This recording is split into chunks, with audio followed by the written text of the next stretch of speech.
Do you do it for the love or do you do it for the money?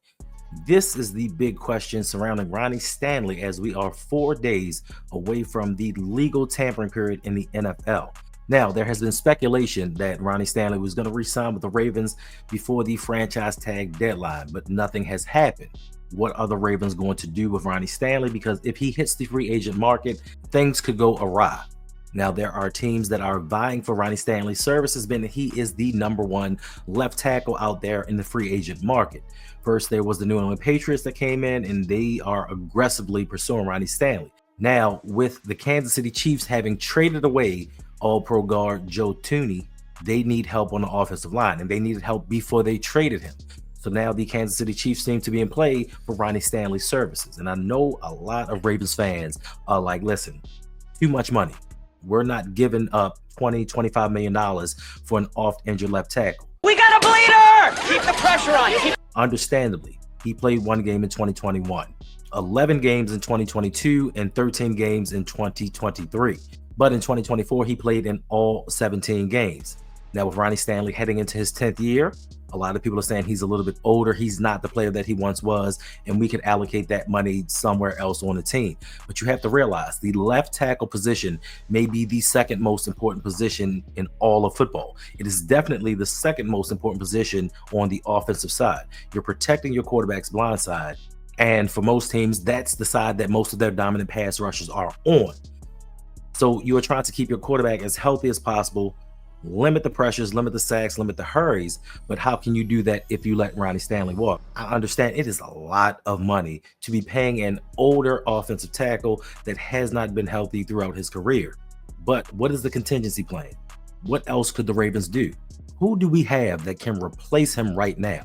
Eric DeCosta, in my opinion, has not done a good job of preparing for this situation. Even when Ronnie Stanley got injured in 2021, going forward, they never really put in a cohesive plan to replace him. Now, if they had somebody waiting in the wings, that would be a totally different story, but we don't have anybody. And of course, there is speculation that Roger Rosengarten could slide over to the left-hand side, but now we're opening up a hole on the right side, and we don't know how Roger's going to perform as a left tackle. And to conflate this issue even more, we don't know what we're going to do at left guard. Now, of course, we have everybody's hero, everybody's favorite, Andrew Voorhees, that they feel like can take over the job, and he lost his job because of injury. No, he lost his job because he couldn't play. He wasn't ready for the NFL at that time.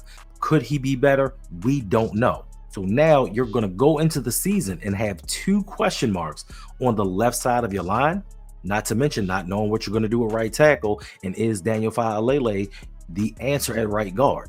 And trust me, I get it. I understand.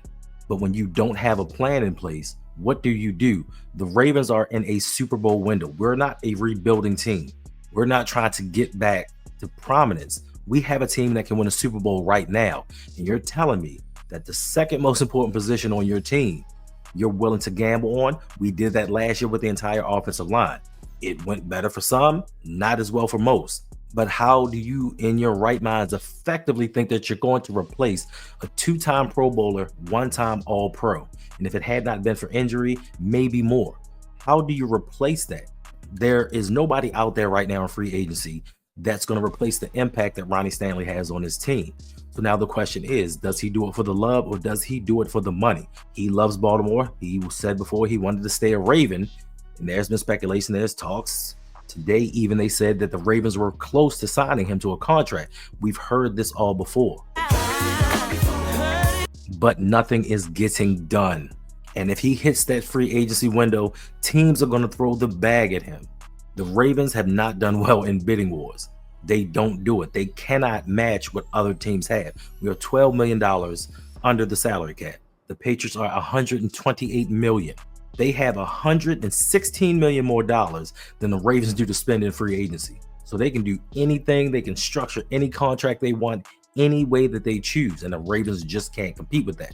So if the Ravens are going to get something done, they need to get it done within the next 3 days. Because once that legal tampering period hits, it's a wrap. We've seen what happened when Ronnie Stanley hasn't been in. We've been through the Alejandro Villanueva, Jawan James years. We've been through those times when that left side just collapsed. And that's when Lamar Jackson got hurt. When he got hurt versus Cleveland, line just let people through and just hit Lamar Jackson. When he got hurt versus Denver, the blocking was very suspect. And you want to go back to that time where you put your quarterback in harm's way just because of a few $1,000,000? And I cannot reiterate the fact, the second most important position, at least on offense.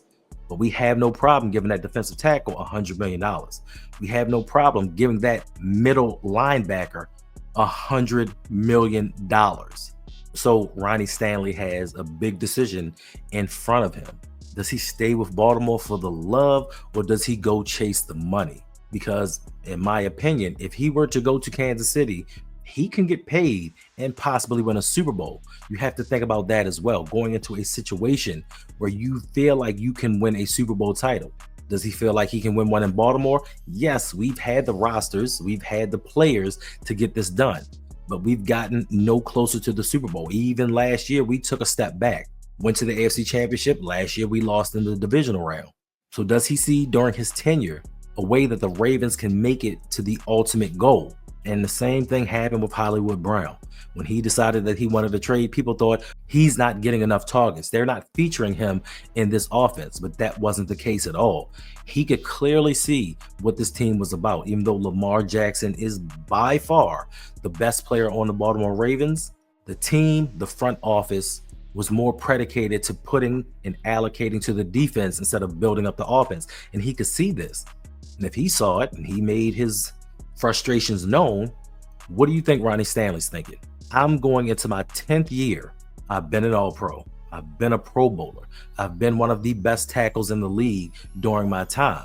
And then I look to the right of me and I see you experimenting at guard. Then I look down the line and see you experimenting at the other guard. Now, Rosengarten, he's going to be solid at right tackle. But you look at the other two guard positions and you're like, what are y'all doing?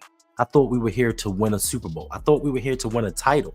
But you're playing games with Lamar Jackson in his future. You're playing games with this team, bringing in experimental pieces. Now, if they re-sign Ronnie Stanley, what are they going to do with Pat McCarry? If they re-sign Stanley, he's probably gone. So now we have to throw Voorhees into the mix once again, or hope that we can draft a guard that can play a little bit better. But me as a veteran, me as somebody that wants to win, especially if I'm giving the team a hometown discount, I want to know that you are doing everything that you can to get me to a Super Bowl. That's the one thing, that's the only thing that I have yet to accomplish in my career. I've done everything else. And when I look towards the front office, what direction are you leading us into? Even going into this second year with massive questions on the offensive line, there's talks about the Ravens drafting a safety in the first round. There's talks about them getting an edge rusher in the first round. And if I'm an offensive lineman, if I'm the captain of this offensive line, I'm looking at Eric DeCosta and John Harbaugh like, bro, what are y'all doing? We've got Lamar Jackson. We've got Derrick Henry. Let's get the best five that we can and put them in front of them and see what they can do. Players talk to other players. They see what's going on around the league. They see what the Philadelphia Eagles did. Philadelphia Eagles have had one of the best offensive lines for years. Last season, their guard got hurt. They slid somebody else in, didn't miss a beat. All-Pro, All-World center retired. What did they do?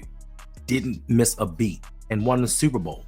Players see these type of things, and they want to have the type of success that they see around the league, especially if you know and are close to some of these players. Me, if I'm a player and my best friend plays for another team and he's won a title and I haven't, and he walks around with his ring on and just showing it off, I'm getting in my feelings. Like, I feel like, yo, I want to have that feeling. I want to be known as a champion. I want to go down in Ravens history as one of those teams that won a Super Bowl. But I can't do that if you're consistently doing the same things over and over, trying to build a defense that has not won us a championship. Y'all keep telling me that defense wins championships. The Ravens, since 2000, have had some of the best and greatest defenses of all time. Some of the most dominant defenses. We've had defenses that shut teams down yardage-wise and got many turnovers, but we didn't win a title. Why is that? Because we didn't have the offense to match that defense. Then we hit to the late 2010s and in the 2020s, and we're still doing the same thing. We're trying to win with defense. We keep allocating to defense. And even though we've had the number one defense in 2023, it didn't bring us a title.